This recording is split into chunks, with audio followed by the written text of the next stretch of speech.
नमस्ते दोस्तों, मैं डॉक्टर धीरज होते, हिंदी विभाग प्रमुख, संजीवनी महाविद्यालय चापोली,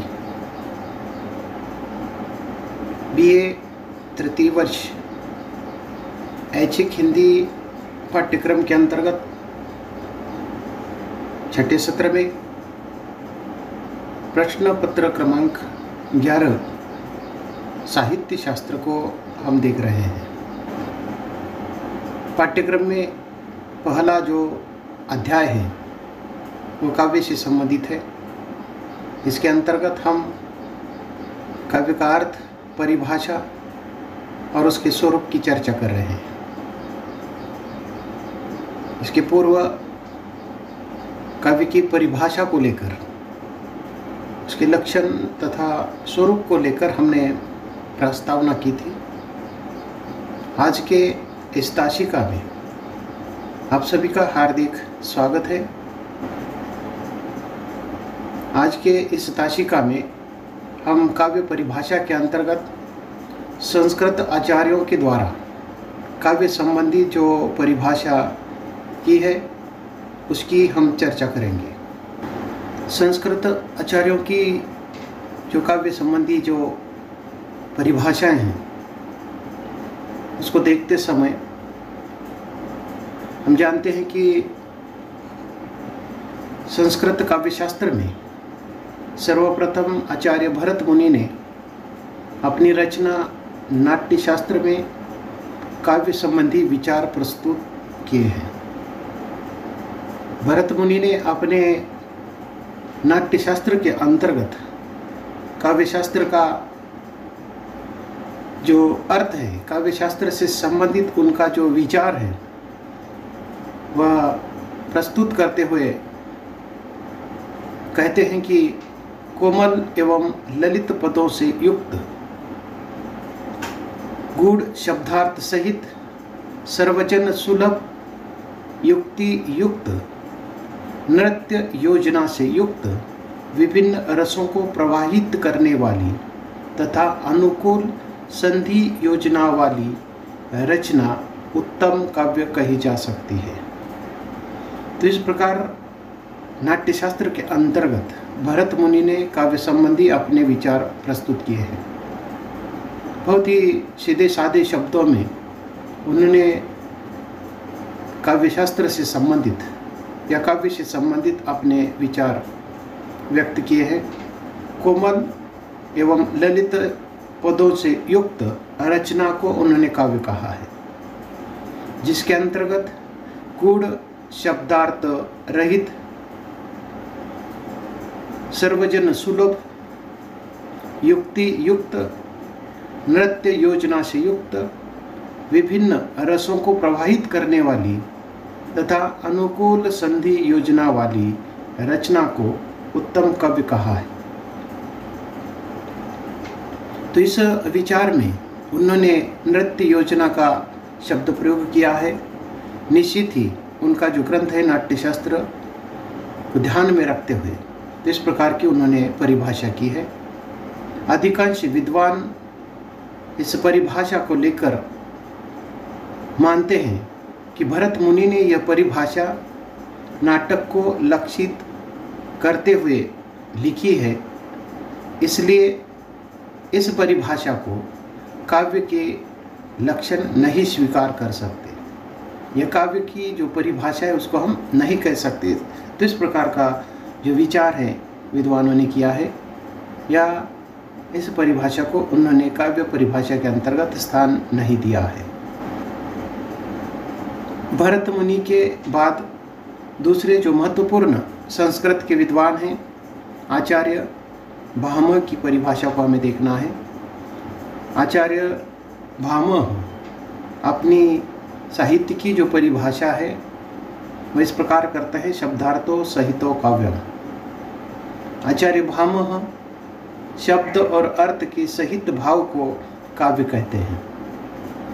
उनका जो ग्रंथ है काव्यालंकार, उसके अंतर्गत उन्होंने ये परिभाषा दी है।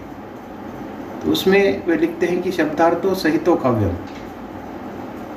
जब इस परिभाषा को हम देखते हैं तो इस परिभाषा में अति व्याप्ति का जो दोष है वो देखने को मिलता है। उनके अनुसार तो प्रत्येक सार्थक रचना काव्य स्वीकृत की जाएगी। तो इस प्रकार जहाँ भी शब्द और अर्थ है, परंतु यहाँ सार्थक शब्द प्रयोग को उन्होंने महत्व दिया है, तो प्रत्येक सार्थक रचना काव्य स्वीकृत की जाएगी। इस प्रकार का जो विचार है आचार्य भामह का है। और यहाँ आचार्य भामह की ये जो परिभाषा है, सबसे पहले उन्होंने इस प्रकार की एक छोटी सी परिभाषा देने का प्रयास किया है। इस दृष्टि से आचार्य भामह को प्रथम काव्य लक्षण प्रस्तुता का गौरव प्राप्त है। उन्होंने अपना जो ग्रंथ काव्य अलंकार है उसमें शब्द और अर्थ के सहित भाव को साहित्य कहा है। उनकी परिभाषा हमने देखी है कि उनकी जो काव्य अलंकार में लिखी हुई जो परिभाषा है, शब्दार्थों सहितो काव्यम है, अर्थात शब्द अर्थ का संयोग काव्य है, या शब्द और अर्थ का सहित भाव काव्य है। उन्होंने सहितो शब्दों का प्रयोग किया है और उस शब्द के दो अर्थ निकलते हैं। ये जो दो अर्थ हैं, जब हम इसका विचार करते हैं, पहला जो अर्थ है सहितों का, सह अधिक इत, जब हम इसका विघटन करके देखते हैं, सह अधिक इत का जो अर्थ है वह संग अर्थात साथ की भावना है। और जो दूसरा जो अर्थ है स अधिक हित, इसका अर्थ कल्याण की भावना है। अर्थात ये जो दो प्रकार के जो अर्थ है, साथ की भावना और कल्याण की भावना, तो इन्होंने सहितो शब्दों का जो प्रयोग किया है उसका विघटन करते हुए जब हम अर्थ देखते हैं तो इन्होंने स्पष्ट करते हुए कहा है कि शब्द और अर्थ में संग अर्थात साथ की भावना होनी चाहिए। दूसरे शब्दों में हमें जो कुछ कहना है उसी को दृष्टि में रखते हुए शब्द योजना करनी चाहिए। शब्द और अर्थ में कल्याण की भावना होनी चाहिए।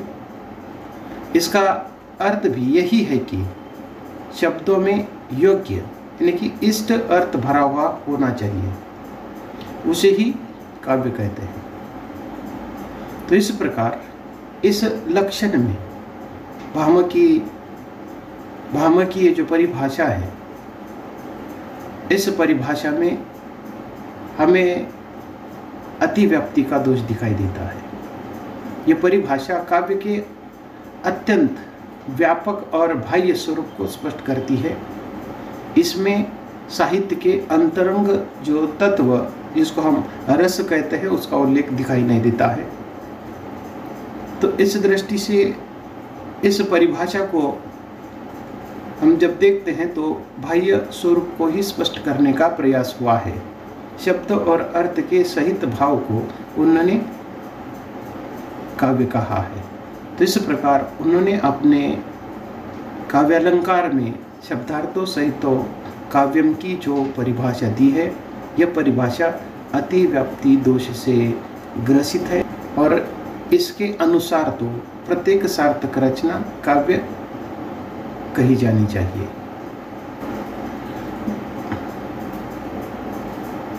जो दूसरे विद्वान हैं वो दंडी है और दंडी की दो परिभाषाओं का हमें विचार करना है।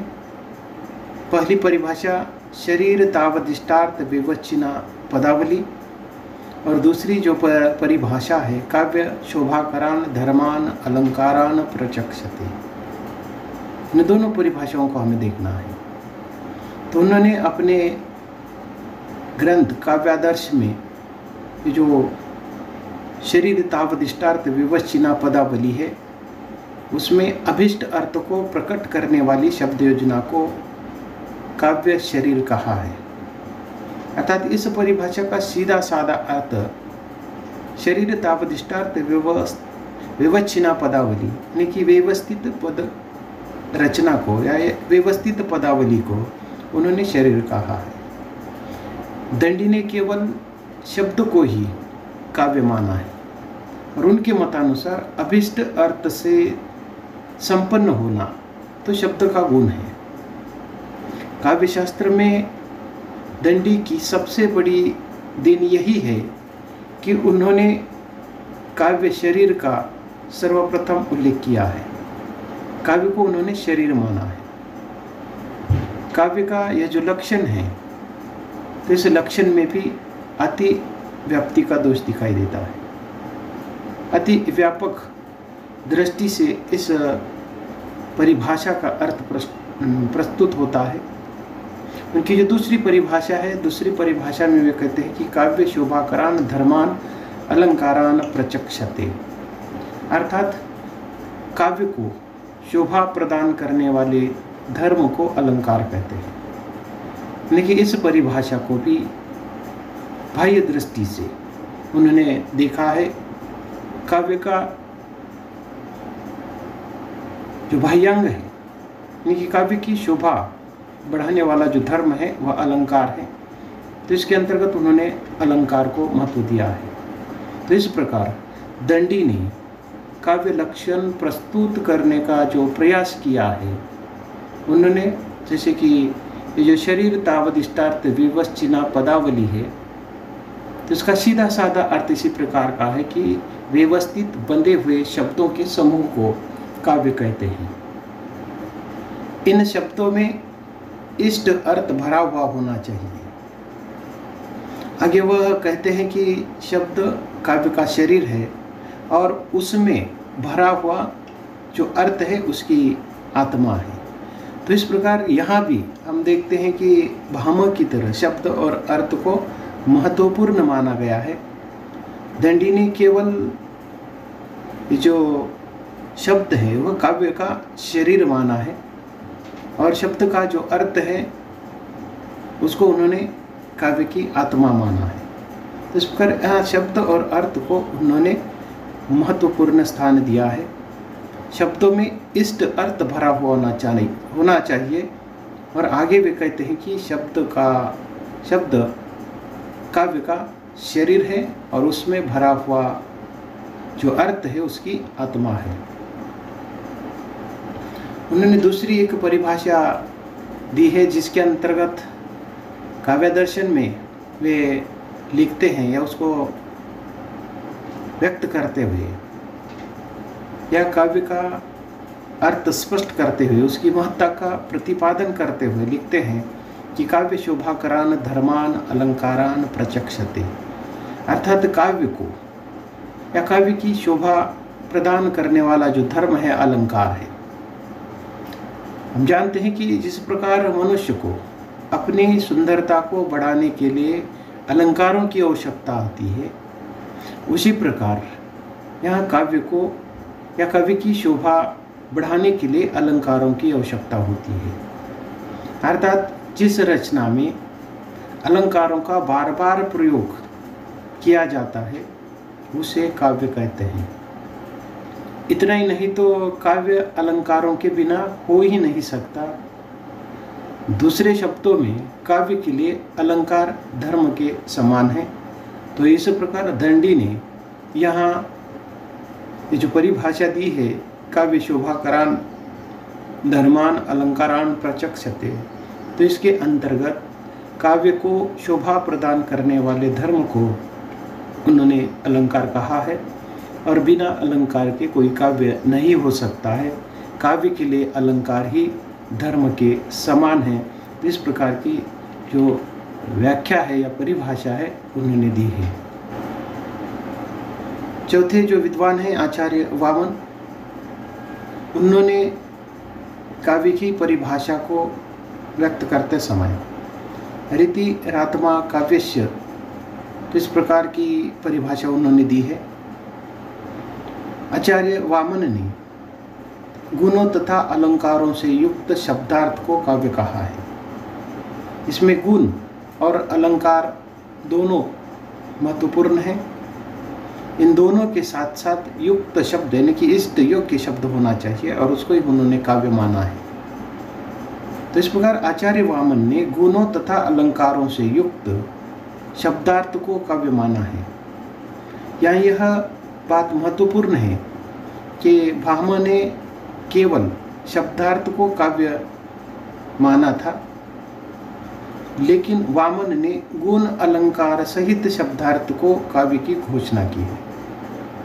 तो इस प्रकार भामह की जो परिभाषा है शब्दार्थ सहित काव्य, उसके साथ वामन ने क्या किया है, गुण और अलंकारों को जोड़ने का प्रयास किया है।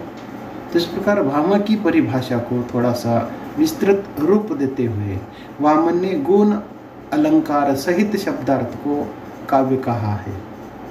अपनी इस परिभाषा में गुणों और अलंकारों को उन्होंने महत्वपूर्ण स्थान दिया है।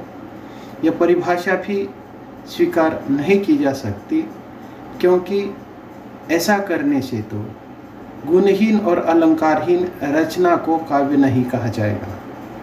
तो इस परिभाषा के आधार पर हम ये बात कह सकते हैं कि ये भी जो परिभाषा है वो परिपूर्ण नहीं है, क्योंकि उन्होंने गुण और अलंकार से युक्त रचना को काव्य कहा है।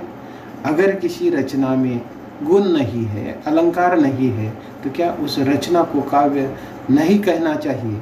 तो इस प्रकार का प्रश्न उपस्थित होता है। तो इस दृष्टि से यह परिभाषा भी स्वीकार नहीं की जा सकती। ऐसा करने से गुणहीन और अलंकारहीन जो रचना है उसको काव्य नहीं कहा जाएगा। उसके बाद और एक विद्वान है रुद्रट, और रुद्रट ने जो परिभाषा दी है वे कहते हैं कि ननु शब्दार्थो काव्यम, अर्थात बहुत छोटी सी ये जो परिभाषा है, इस परिभाषा में रुद्रट ने भामह का ही अनुकरण करते हुए शब्दार्थ को काव्य कहा है। अर्थात इसके अंतर्गत भी शब्द और अर्थ को ही उन्होंने महत्वपूर्ण माना है, अन्य किसी अंग का इसके अंतर्गत उल्लेख नहीं है। तो इस दृष्टि से ये काव्य का जो लक्षण है या इस परिभाषा के अंतर्गत एक प्रकार से अतिव्याप्ति का जो दोष है वह देखने को मिलता है। और एक विद्वान कुंतक है, और कुंतक ने अपनी रचना वक्रोक्ति काव्य जीवितम में भामह के मत को पल्लवित करते हुए लिखा है कि कवि के वक्र व्यापार से युक्त और सक्रिय आह्लाददायक संबंध अर्थ यानी कि शुद्ध अर्थ वाली जो रचना है वह काव्य है। तो इस विचार में जैसे कि कुंतक की जो रचना है वक्रोक्ति से संबंधित है, वक्रोक्ति काव्य जीवितम, वक्रोक्ति यानी वक्र उक्ति, टेढ़ी उक्ति। तो इस रचना में वे परिभाषा देते हैं शब्दार्थों सहितम वक्र कवि व्यापारशालिनी बंदे व्यवस्थित काव्य तद विह्लाद का दायक कारिणी। तो इस परिभाषा के अंतर्गत जो भामह का जो मत है शब्दार्थों सहितों का, तो उसको थोड़ा सा विकसित करने का प्रयास कवि ने किया है। और उन्होंने जो वक्र व्यापार से युक्त सक्रिय शुद्ध शब्द वाली जो रचना है उसको उन्होंने काव्य कहा है। तो इस प्रकार थोड़ा सा ये जो वक्र व्यापार से युक्त, जिसमें सक्रियता होनी चाहिए, शुद्ध अर्थ देने वाली शक्ति होनी चाहिए, इस प्रकार की जो रचना है उसको ही उन्होंने काव्य कहा है।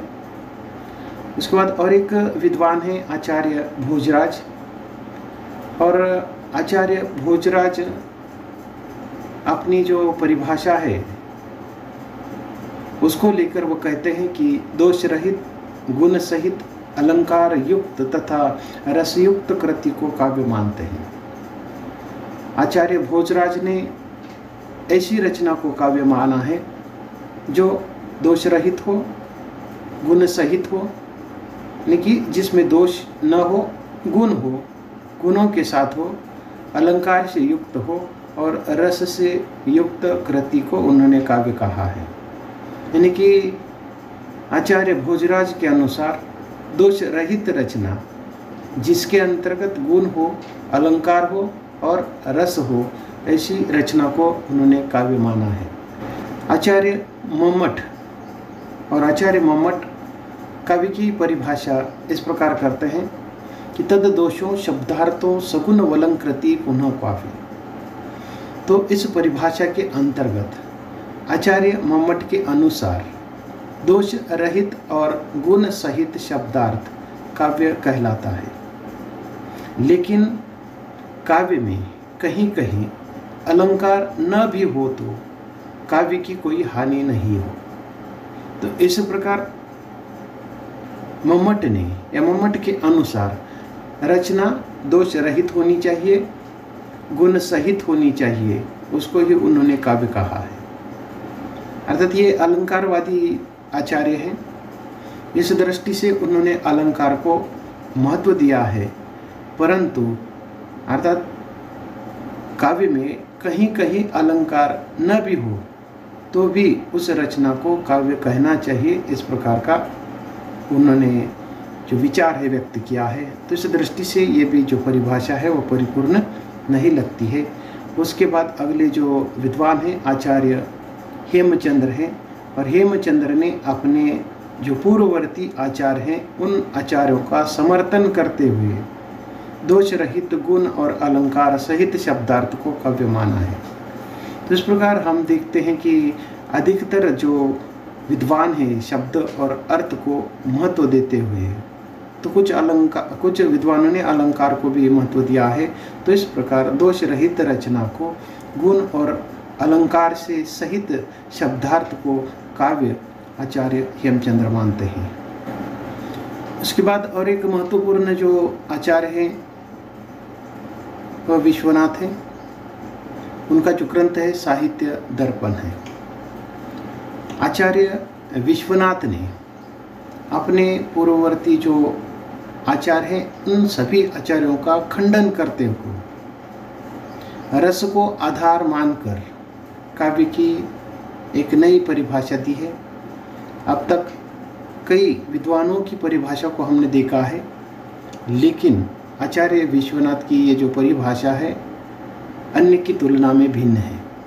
एक नवीन परिभाषा देने का जो प्रयास है वह आचार्य विश्वनाथ ने की है, और वे अपने साहित्य दर्पण ग्रंथ में काव्य की परिभाषा इस प्रकार देते हैं, रसात्मक वाक्य काव्यम, अर्थात रसात्मक वाक्य ही काव्य है।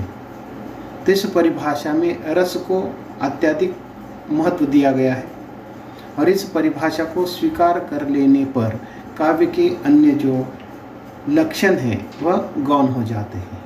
तो इस परिभाषा के अंतर्गत आचार्य विश्वनाथ ने केवल रस को ही महत्वपूर्ण माना है। तो आचार्य विश्वनाथ रस को काव्य की आत्मा के रूप में अपनाने वाले आचार्यों में प्रमुख है। अर्थात इन्होंने रस को काव्य की आत्मा माना है।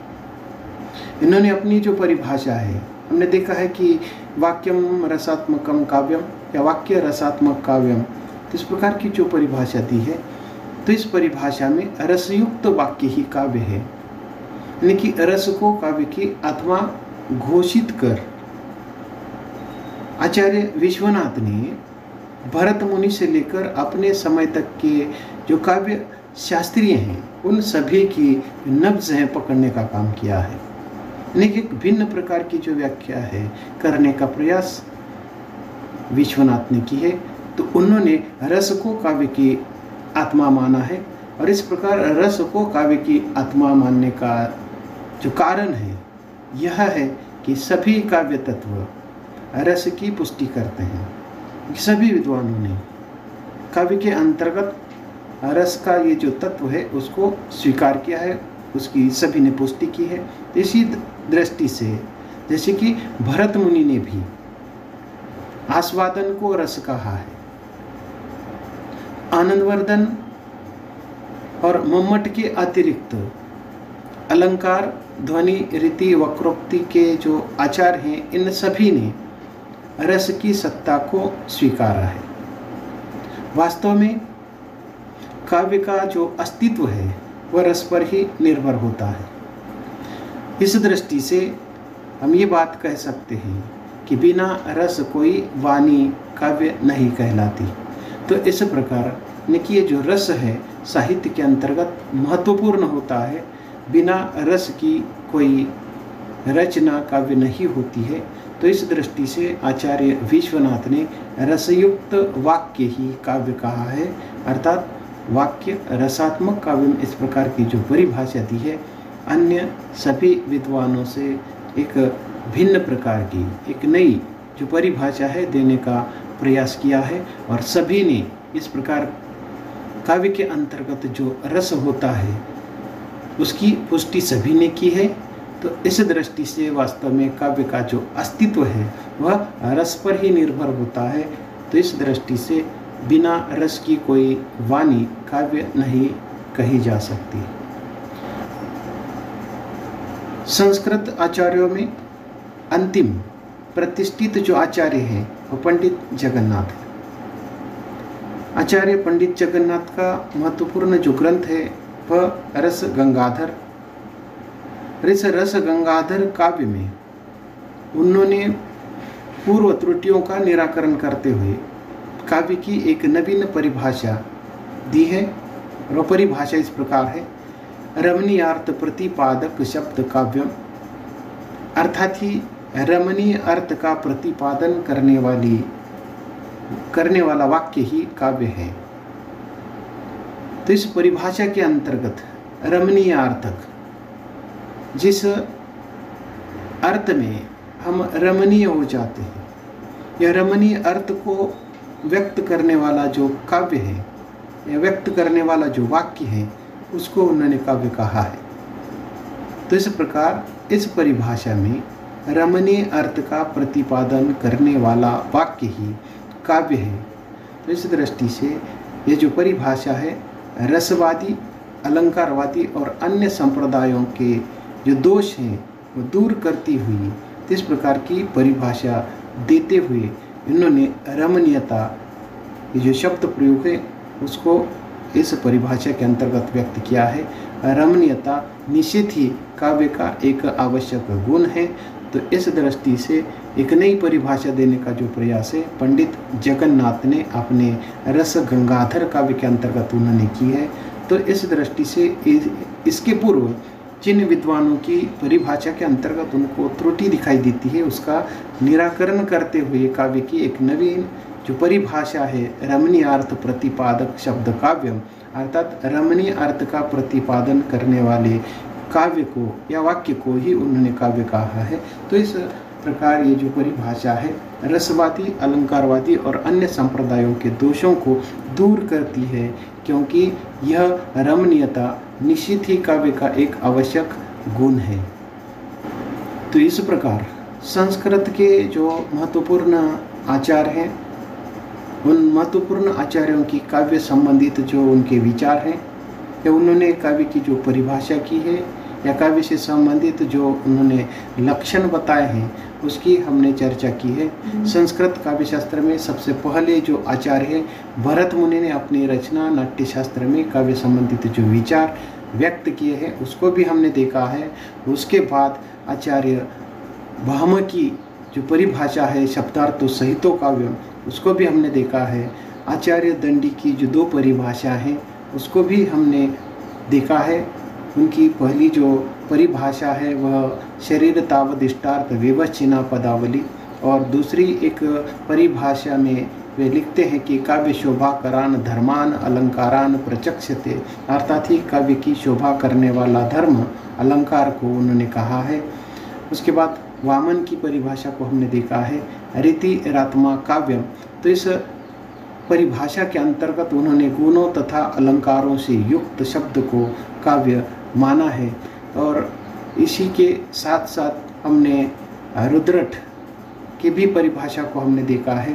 रुद्रट ने अपनी परिभाषा में भामक की जो परिभाषा है उसको थोड़ा सा एक नया शब्द जोड़ते हुए उन्होंने ननु शब्दार्थों काव्यम कहा है, अर्थात इसमें भी एक प्रकार से अतिव्याप्ति का दोष दिखाई देता है। उसके बाद कुंतक की जो परिभाषा है उसको भी हमने देखा है, शब्दार्थों सहितों वक्र कवि व्यापारशालिनी बंधे व्यवस्थित काव्य तद विलादायक कारिणी। तो इस प्रकार की जो परिभाषा है, तो इस परिभाषा में वक्र व्यापार से युक्त आह्लादायक संबंध, शुद्ध अर्थ देने वाली जो रचना है उसको उन्होंने काव्य कहा है। उसके बाद आचार्य भोजराज की परिभाषा को हमने देखा है, उन्होंने जैसे कि दोष रहित गुण सहित अलंकार युक्त रस युक्त कृति को उन्होंने काव्य माना है। उसके बाद हमने आचार्य मोहम्मद की जो परिभाषा है, तद दोषो शब्दार्थो सगुण वलंकृति पुनः काफी। तो इस परिभाषा के अंतर्गत उन्होंने दोष रहित गुण सहित शब्दार्थ काव्य कहलाता है, इस प्रकार की बात करते हुए कहीं कहीं अगर अलंकार भी नहीं है तो उसको काव्य में कोई हानि न होने की बात कही है। उसके बाद आचार्य हेमचंद्र ने अपनी पूर्ववर्ती आचार्यों का समर्थन करते हुए भी दोष रहित गुण और अलंकार सहित शब्दार्थ को काव्य माना है। उसके बाद महत्वपूर्ण आचार्यों में जिन्होंने अपने साहित्य दर्पण में एक महत्वपूर्ण नई परिभाषा देते हुए या अपने पूर्ववर्ती सभी आचार्यों का खंडन करते हुए रसात्मक काव्यम या वाक्य रसात्मक काव्य में इस प्रकार की जो परिभाषा दी है, तो इसके अंतर्गत उन्होंने रसात्मक वाक्य ही काव्य है, इस प्रकार की बात कही है। और इस परिभाषा के अंतर्गत रस को उन्होंने अत्यधिक महत्वपूर्ण स्थान दिया है। तो इस परिभाषा को स्वीकार कर लेने पर काव्य के अन्य जो लक्षण हैं यहाँ गौण हो जाते हैं। उसके बाद अंतिम जो आचार्य हैं, एक अंतिम प्रतिष्ठित आचार्य माने जाते हैं आचार्य पंडित जगन्नाथ, और उन्होंने अपने रस गंगाधर ये जो काव्य ग्रंथ है उसके अंतर्गत उन्होंने रमणीयार्थ प्रतिपादक शब्द काव्यम अर्थात ही रमणीय अर्थ को प्रतिपादन करने वाले वाक्य काव्य कहे हैं। तो इस दृष्टि से ये जो परिभाषा है रसवादी अलंकारवादी और संप्रदायों को जो दोष है उसको दूर करते हुए उन्होंने रमणीयार्थता को महत्वपूर्ण स्थान दिया है। तो इस प्रकार उन्होंने अपने पूर्व की परिभाषा की जो त्रुटियां हैं उसको दूर करते हुए एक नई परिभाषा देते हुए रमणीय अर्थ का प्रतिपादन करने वाला वाक्य काव्य कहा है। तो इस दृष्टि से महत्वपूर्ण संस्कृत के विद्वानों की परिभाषा को हमने देखा है। आज के लिए बस इतना ही। अगली ताशिका में हम रीतिकालीन आचार्य कवियों के काव्य संबंधित जो विचार हैं उसकी चर्चा करते हैं। धन्यवाद।